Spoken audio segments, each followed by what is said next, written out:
Periodic table का आविष्कार किए थे मेंडलीफ, उनसे रिलेटेड एमसीक्यू हम देखने वाले हैं। ऑल कॉम्पिटिटिव एग्जाम रिलेटेड और बोर्ड रिलेटेड एमसीक्यू हम आज देखेंगे। मेंडलीफ की आवर्त सारणी में क्षैतिज स्तंभ को कहा जाता है। क्षैतिज स्तंभ को कहा जाता है, क्या कहा जाता है? तो हम जानते हैं कि आवर्त कहा जाता है। क्षैतिज स्तंभ मतलब हो जाता है क्या? Period time. तो यानी पीरियड टाइम नहीं, पीरियड कहा जाता है। तो पीरियड कितने होते हैं? तो 7 होते हैं। और समूह को वर्ग बोलते हैं। जो कितने अभी होते, उस समय कितने थे? उस समय 9 थे, लेकिन अभी में प्रेजेंट में ये डबल हो गए हैं। ये कितना हो गए? और ये आवर्त जो है जिसको पीरियड, ये हमेशा ही 7 ही रहा, उस समय भी था और अभी भी है। लेकिन अभी जो कोई पूछेगा कि ग्रुप्स कितने हैं, तो 18 है, जिसको समूह बोलते हैं। तो क्षैतिज स्तंभ को कहा जाता है तो क्या कहा जाता है? आवर्त कहा जाता है। नेक्स्ट क्वेश्चन देख लेते हैं।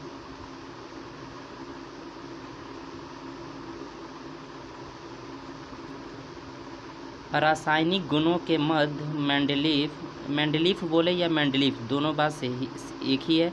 मेंडलीफ ने इन तत्वों के साथ मिलकर बने यौगिक पर ध्यान केंद्रित किया। जब ऐसा क्वेश्चन आ जाए तो हम क्या करेंगे? तो हमेशा याद रखेंगे कि साथ मिल बने यौगिक पर पूछ रहा है। तो यौगिक मतलब हमारा क्या हो जाता है? हाइड्रोजन और ऑक्सीजन अभिक्रिया करते हैं तो क्या होता है?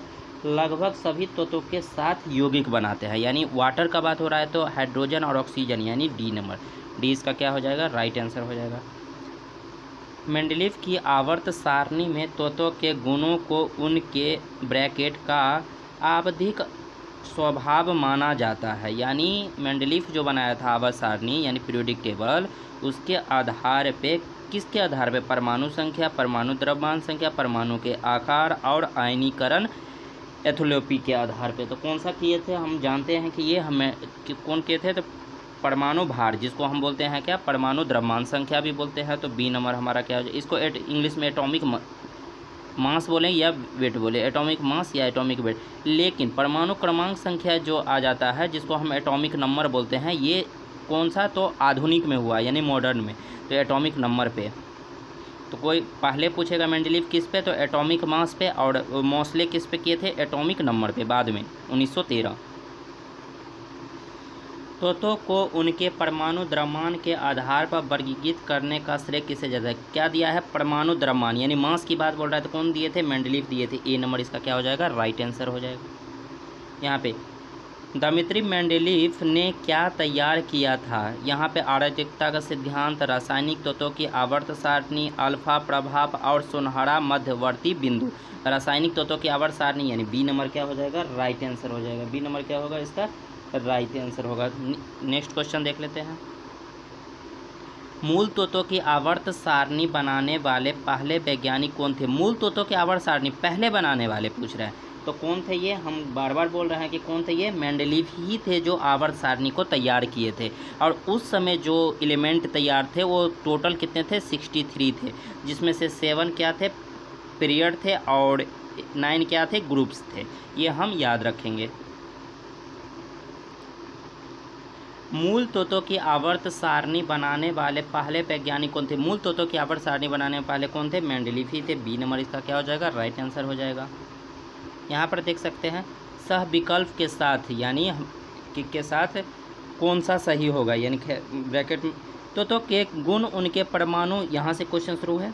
तत्वों के गुण उनके परमाणु द्रव्यमान के आवधिक प्रक्रिया है, यह ब्रैकेट का कथन है।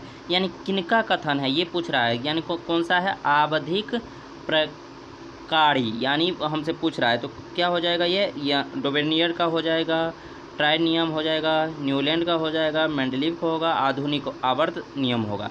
तो परमाणु द्रव्यमान दिख गया, तो परमाणु द्रव्यमान जब भी दिख जाएगा तो हम क्या बोले हैं ये कि मेंडलीफ का आवर्त सारणी, यानी मेंडलीफ क्या हो जाएगा? इसका राइट आंसर हो जाएगा, जो सी नंबर में है। नेक्स्ट क्वेश्चन देख लेते हैं।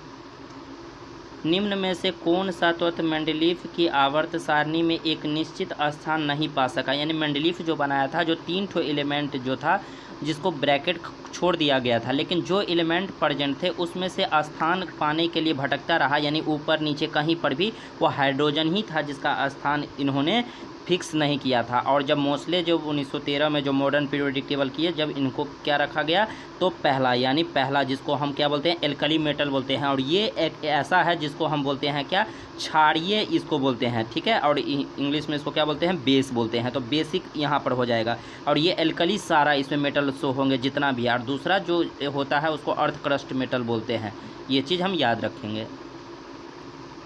मेंडलीफ की आवर्त सारणी में तालिका ब्रैकेट निकल से पहले दिखाई देती है, तो यानी कौन सा पूछ रहा है, तालिका में निकल से पहले, निकल से पहले हमको क्या दिखाई देता है, तो हमको पता है कि निकल से पहले क्या दिखाई देता है, यानी कोबाल्ट दिखाई देता है। ये चीज़ हम जानते हैं। कोबाल्ट कहाँ पे है, सी नंबर में, इसको शॉर्ट में कोबाल्ट को सी लिखते हैं, रेवेडियम है, स्केडियम है, और यहाँ पे ये हम देखेंगे कोबाल्ट, यानी निकल से पहले CO को हम क्या रखते हैं पहले रखते हैं। अब यहाँ पर हम देखेंगे कि ब्रैकेट के अनुसार तत्वों के गुण धर्म उनके परमाणु भारों के आवर्ती फलन होते हैं। ब्रैकेट तो किनके होते हैं भाई, डबर्नियर के होते हैं, मेंडलीफ के होते हैं, न्यूटन का होता है, और यहाँ पर क्या है, यहाँ पे न्यूलैंड का है, तो क्या कौन सा हो जाएगा, मेंडलीफ के हो जाएगा। तो मेंडलीफ के क्यों, क्योंकि परमाणु भार दिया है। मैंने क्या बताया था कि भार दे सकता है या द्रव्यमान दे सकता है, दोनों बात एक ही होता है। तो मेंडलीफ ही बताए थे कि तत्वों के गुण धर्म जो होते हैं उसके परमाणु भार के आवर्ती फलन होते हैं। यहाँ पर हम नेक्स्ट क्वेश्चन देख लेंगे। निम्न में से किसके द्वारा किया गया तत्वों का वर्गीकरण नए तत्वों की खोज के लिए प्रेरित करता है, यानी किनके द्वारा, न्यूलैंड के द्वारा, यहाँ पे मोस्ली के द्वारा, मेंडलीफ के द्वारा और डबर्नियर के द्वारा। तो यहाँ पर हमारा कौन हो जाएगा, मेंडलीफ ही एक ऐसा थे जिन्होंने नए तत्वों की खोज के लिए प्रेरित किए थे।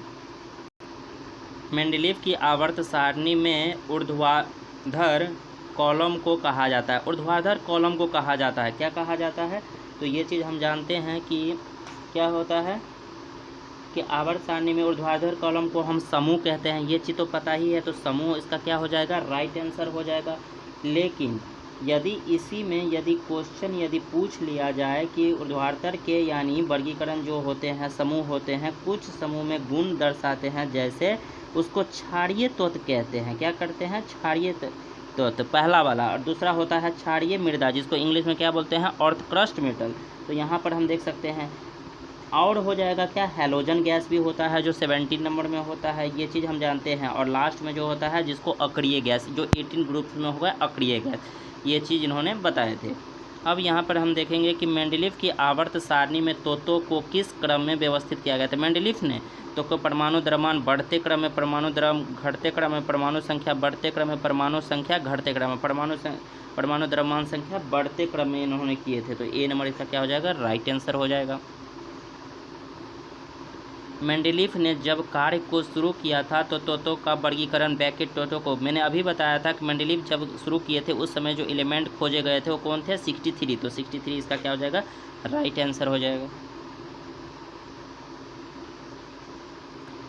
मेंडलीफ की आवर्त सारणी में निम्न समूहों में से किस तत्व समूह के बाद में तालिका में जगह मिला, यानी मैंने अभी बताया था मेंडलीफ जब पीरियोडिक टेबल बनाए थे, जब 3 ठो को क्या किए थे, खाली जगह छोड़ दिए थे और उनका जगह फिक्स नहीं किए थे, बाद में खोजे गए थे तो जगह फिक्स किए गए थे, कौन थे, तो हम देख सकते हैं SC, GA और GE, जिसको हम बोलते हैं क्या, इसको हम बोलते हैं SC को हम बोलते हैं क्या, स्केडियम, और GA को हम बोलते हैं गैलियम, और GE को बोलते हैं हम जर्मेनियम। तो यहाँ पे ए नंबर इसका क्या हो जाएगा, राइट आंसर हो जाएगा। नेक्स्ट क्वेश्चन देख लेते हैं। मेंडलीफ की आवर्त सारणी में ब्रैकेट के दौरान एक जर्मन पत्रिका में प्रकाशित है। मेंडलीफ जो 1869 में जब खोजे थे उसके जस्ट कुछ दिनों बाद पत्रिका में इनको क्या किया था, प्रकाशित किया गया था, वो कौन था, तो कौन सा ईस्वी था, ये चीज़ हमसे पूछ रहा है। तो ये चीज़ हम बार बार बता चुके हैं कि 1872 में प्रकाशित किए थे। और जब तत्वों को प्रथम वर्गीकरण जब किए थे जब यहाँ पे, तो रशियन वैज्ञानिक कोई पूछ लेगा कि मेंडलीफ जो थे वो कहाँ के वैज्ञानिक थे, तो रशियन थे।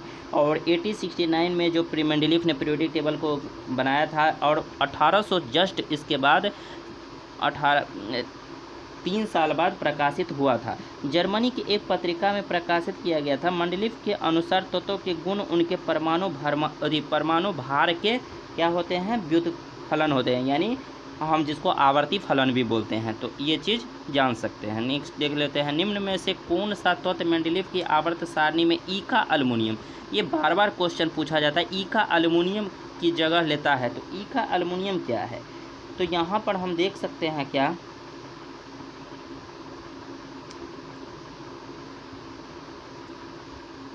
ई का अल्युमिनियम जो होता है उसको हम बोलते हैं क्या, ई का अल्युमिनियम हम बोलते हैं गैलियम को। तो जी ए इसका क्या हो जाएगा, राइट आंसर हो जाएगा।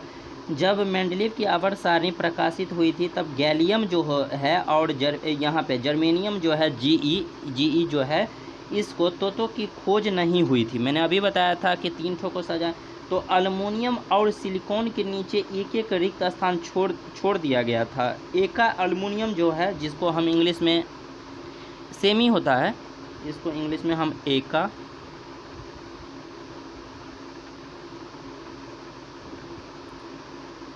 अल्युमिनियम बोलते हैं। और एका क्या होता है, तो सिलिका रखा गया है।